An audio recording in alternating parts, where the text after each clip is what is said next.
Hello and welcome to Administration Wise. In this video, we will go with e-governance. As we see in the syllabus of UGC NET, it is part of Unit 9, that is Information and Communication Technology and Governance, e-government and e-governance, e-readiness and digital divide. And in the syllabus of UPSC paper 1, it is part of chapter 11, techniques of administrative improvement, and here is e-governance and information technology. Without wasting any much time, let us quickly start with our topic, that is e-governance. E-governance is basically means accomplishing the function of governance through the use of information and communication technology. यहाँ पे information and communication technology को ICT भी लिखेंगे हम लोग। जैसा कि हम लोग देखते हैं ई गवर्नेंस के आने से जो कॉम्प्लेक्स गवर्नेंस स्ट्रक्चर था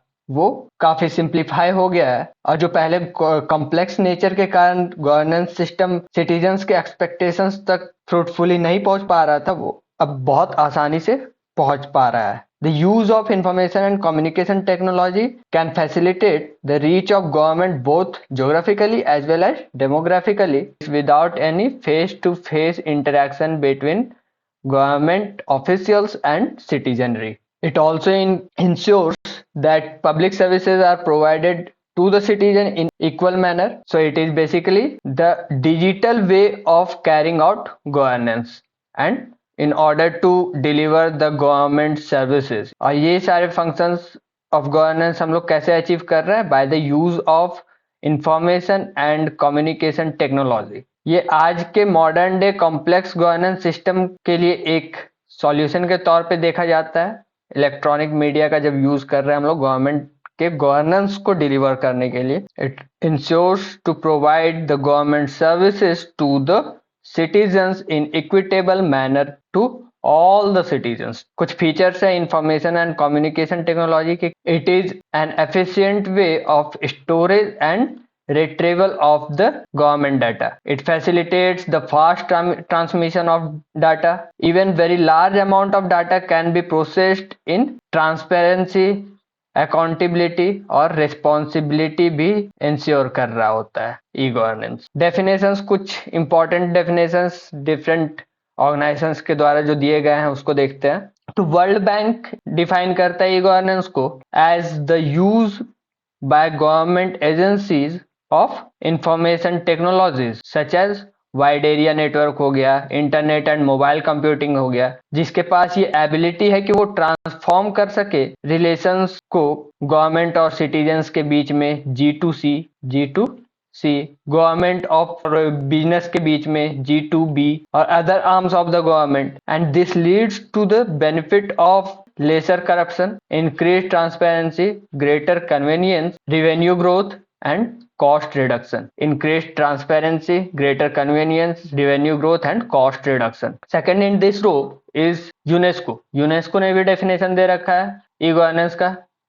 इसके अनुसार e-governance को हम लोग समझ सकते हैं as a performance of governance via electronic medium. Electronic medium के थ्रू गवर्नेंस का क्या परफॉर्मेंस है in order to facilitate the efficient, speedy and transparent process of disseminating the information to public in general and other agencies for performing government administration activities. Council of Europe के अनुसार E governance का मतलब है कि electronic technology को हम लोग 3 area of the action में यूज करते हैं. First, the relation between public authorities and civil societies, the function of the public authorities at all stages of the democratic process, that is also referred as electronic democracy, and the provision of the public services, which is electronic public services. Second ARC के 11th report में, 11th report का नाम क्या था? 11th report का नाम था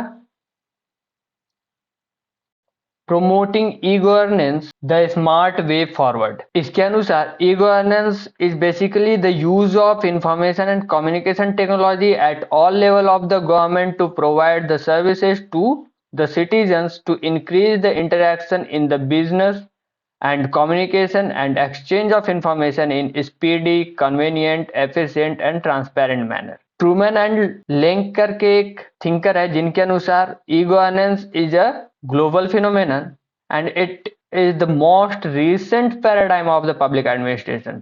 Now, let us quickly go to the objective part of the e-governance. E-governance का काम है वो सारे प्रोसेसर्स को इस्टेब्लिश करना जिसके थ्रू हम लोग स्मार्ट गवर्नेंस को अचीव कर सकते हैं। अब स्मार्ट एक एक्रोनिम है जिसमें S stands for simple, M for moral, A for accessible, R for responsible and T for transparent. Smart, moral, accountable, responsible and transparent governance. यहाँ पे इंफॉर्मेशन एंड कम्युनिकेशन टेक्नोलॉजी के लिए क्या क्या मीन्स हो सकते हैं? It is interchange of information, fast and efficient delivery of the services, reducing cost and augmenting income, bringing about the business process to re-engineering the government department and administrative restructuring and enhancing the quality of the service. Stages involved in e-governance. First stage is computerization. In this, equipping the government offices with personal computers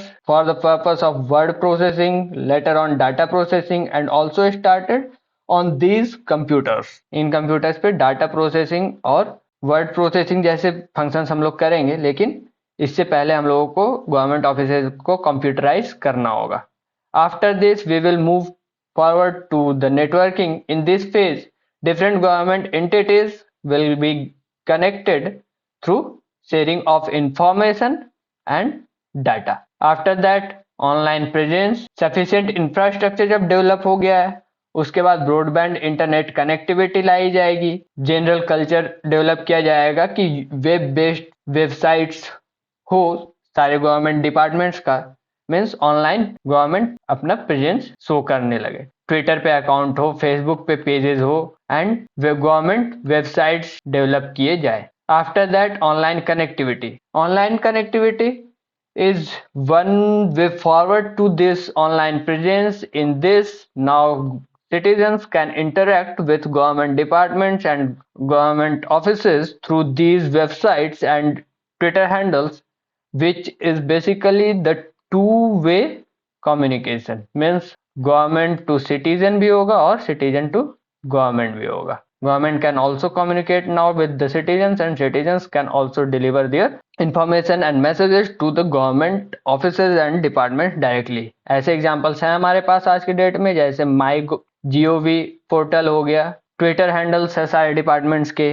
types of interaction facilitated bye e-governance. First in this row is government to government, G2G. It can be diplomatic talks and deals and conferences held between different governments, military and economic data sharing, inter-government and intra-government coordination and management. Example इसके क्या क्या है?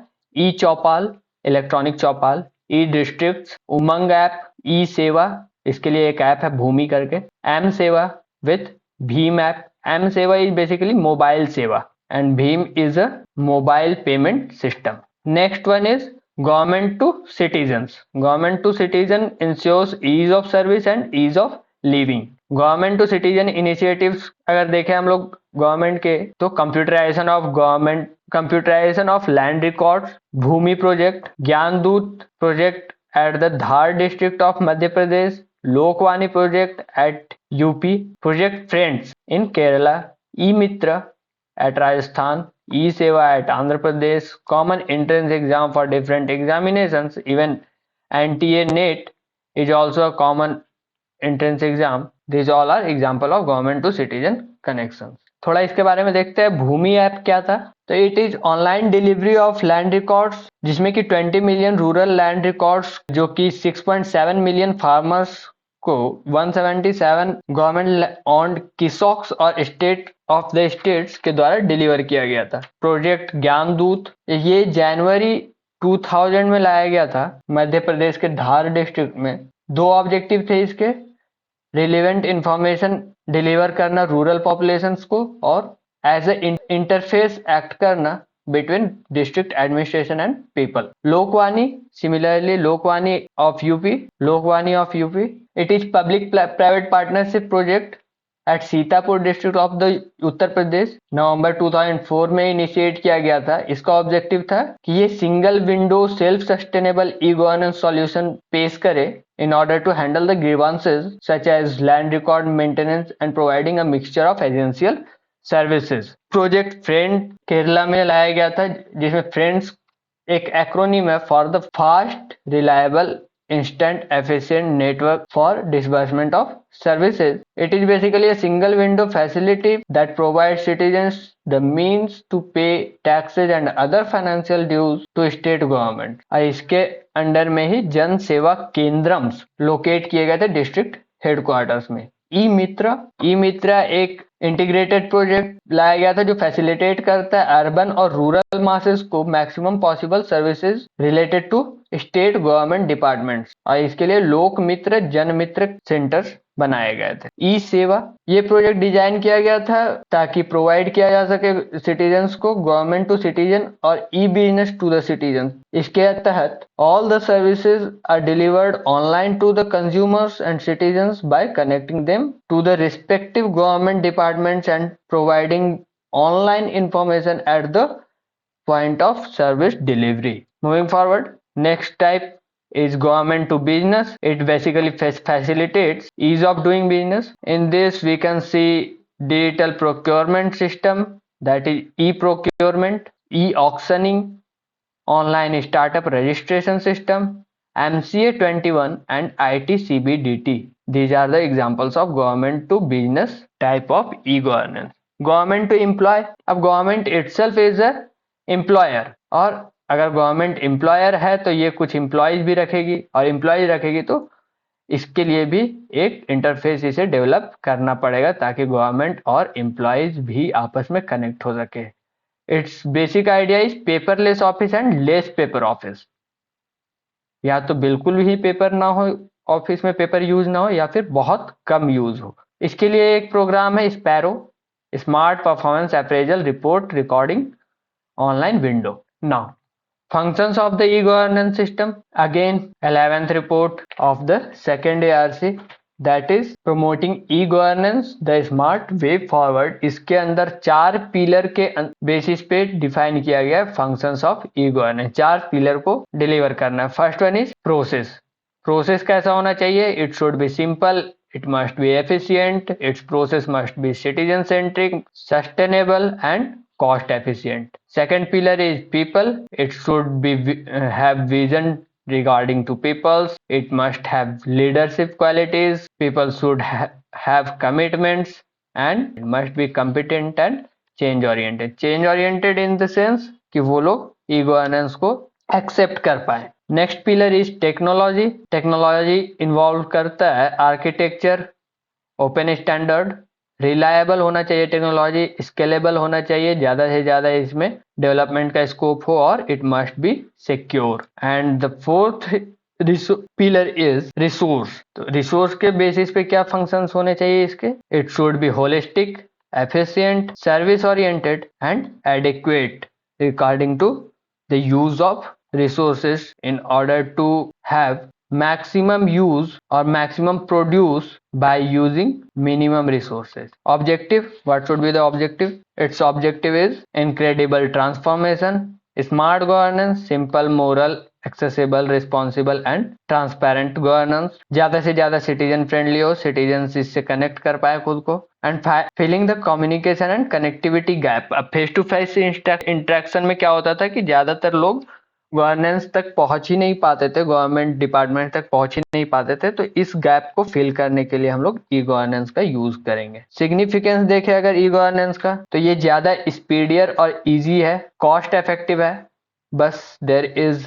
The initial cost of setting up the devices. Transparency बढ़ती है इसमें, citizenry ज्यादा informed और ज्यादा कनेक्टेड फील करते हैं, एंड पब्लिक सर्विस डिलीवरी ज्यादा बेहतर तरीके से हम लोग कर पाते हैं। Basically it is the step toward the robust digital governance framework for making the smart governance a reality. Model की बात करते हैं कि ई गवर्नेंस के क्या क्या मॉडल्स हैं। तो एक प्रोफेसर थे हैरी हेलेस्मी करके, उन्होंने अपने एक पेपर पब्लिश किया था, e governance theory and practices the evidence from the Tennessee. Tennessee एक यूएसए का सिटी है, और इसके अनुसार 5 मॉडल्स दिए थे ई गवर्नेंस के। क्या क्या मॉडल है? The first model is the broadcasting model. इसमें ये सजेस्ट करते जो भी इंफॉर्मेशन यूजफुल है गवर्नेंस सिस्टम के, उसे ब्रॉडकास्ट कर दिया जाए ऑन द गवर्नमेंट वेबसाइट्स और government interfaces which should be easily available to the citizens. Second one is critical flow model. It is the channelizing information of critical value. Critical value के जितने भी information है उनको channelise कुछ इस तरीके से किया जाए ताकि वो टारगेटेड ऑडियंस तक और वाइडर पब्लिक डोमेन तक आसानी से पहुंच जाए। ये इस मॉडल के तहत उनका कहना था। Third model was comparative study model. इसमें ये एसिमुलेट करते हैं best practices in the world को कंपेयर करें हम लोग current scenario of our country के साथ, और इस कंपैरेटिव स्टडी के थ्रू हम लोग और क्या उसमें चेंजेस और इवैल्यूएशंस कर सकते हैं ताकि बेस्ट सर्विस डिलीवरी हम लोग अपने गवर्नमेंट सिस्टम का कर सके और गवर्नेंस को और बेहतर बना सके। Fourth model is lobbying model. Lobbying model में कहते हैं कि ई एडवोकेसी और मोबिलाइजेशन होना चाहिए that should help the global civil society in order to impact the global decision making process। Means global decision making process में एक अच्छा इम्पैक्ट होना चाहिए ग्लोबल सिविल सोसाइटी का, और इसके लिए ई एडवोकेसी इलेक्ट्रॉनिक मीडिया के थ्रू हम लोग लॉबिंग के थ्रू इसको फैसिलिटेट कर सकते हैं, that is lobbying model. And the last but not the least that is interactive service model. इसके अनुसार इनका कहना था मिस्टर हेलेस्मी का that services offered by the government are becoming directly available to the citizen in as much as possible interactive model, interactive manner. जितना ज्यादा हो सके इंटरएक्टिव मैनर में हम लोग गवर्नमेंट सर्विसेज को सिटीजन्स तक अवेलेबल करवा सके, ये इस मॉडल के थ्रू कहना चाह रहे हैं। ये गोल्स क्या क्या है गवर्नेंस के? Again, the very important 11th report of the second ARC that is promoting e-governance, the smart way forward. It gives 5 goals. These are: first one is the better service delivery to the citizen. Second goal is ushering the transparency and accountability. The third one is empowering the people through disseminating them with required and valuable information of the government, that is transparency itself. Improved efficiency within the government की efficiency बढ़ा देनी है, और improve करना हम लोगों को interface with business and industry so that there should be more and more development and growth in our country. Next one is importance of e governance. Cost sharing के थ्रू हम लोग काफी ज्यादा सेविंग कर पाते हैं, इनेबल करता है ये इंटर ऑपरेबिलिटी को between the different department, inter departments है, intra department, seamless view of the government to the citizen, government और सिटीजन के बीच में एक कनेक्शन इस्टेब्लिश करता है, बेटर सिक्योरिटी प्रोवाइड कर पाते हैं, सिंपल एंड एफिशिएंट मैनर में वर्क कर पाता है हमारा governance system, easy to access है, एक्सपेंड करता है रीच ऑफ द गवर्नेंस को between the citizen and governance G2C and G2G, G2B etcetera, G2E। Greater accessibility होती है इंफॉर्मेशन की, डिलीवर कर पाते हैं हम लोग quality services to the citizens. Business process को री इंजीनियर करने का यहाँ पे बात किया जाता है, that leads to the efficient and effective government, government के रीच को बढ़ाता है। ये सारे क्या है? Importance of the e governance. Now the next one, what are the problems with e governance. तो इंडिया बहुत ज्यादा बड़ा कंट्री हो जाता है जिसके कारण डेमोग्राफिक भी काफी बड़ी है, और ये एक चैलेंज क्रिएट करता है।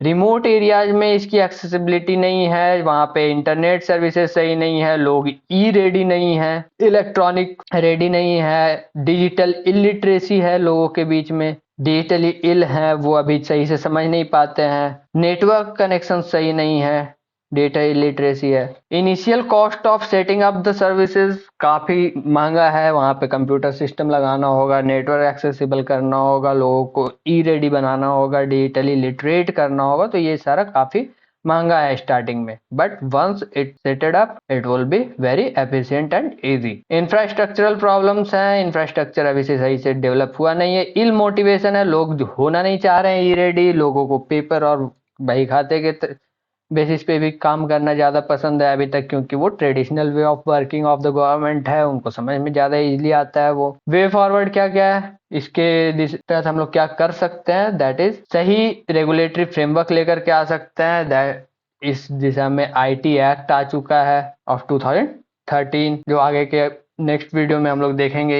Effective designing and implementation of e governance systems, robust planning सही से करनी चाहिए। Futuristic and scalable implementation of the government practices. Problems क्या क्या है यहाँ पे है, जैसे कि डिजिटल डिवाइड है, किसके किसके बीच में, मैन और वुमेन लोग दोनों के डिजिटली इक्विप्ड होने में काफी ज्यादा डिफरेंस है। Between the different economic group, जो ज्यादा अच्छे इकोनॉमिक बैकग्राउंड से आते हैं उनके पास डिजिटली ज्यादा अच्छे इक्विपमेंट्स होते हैं, but weaker economic group have lesser reach to the digital equipments and digital knowledge. Between rural and urban area भी देखा जाता है, बहुत सारे रूरल एरिया में अभी भी सही से नेटवर्क एक्सेसिबिलिटी नहीं है, while urban area is somewhat accessible. Security and privacy issue, आए दिन लोगों के सिक्योरिटी थ्रेट्स और डाटा लीकेज वगैरह की प्रॉब्लम देखी जाती है। तो ये सारे प्रॉब्लम्स को अगर हम लोग सॉल्व कर पाते हैं सही से, तो वो ई गवर्नेंस के फील्ड में हम लोगों को हेल्प करेगा। So that's all for this video.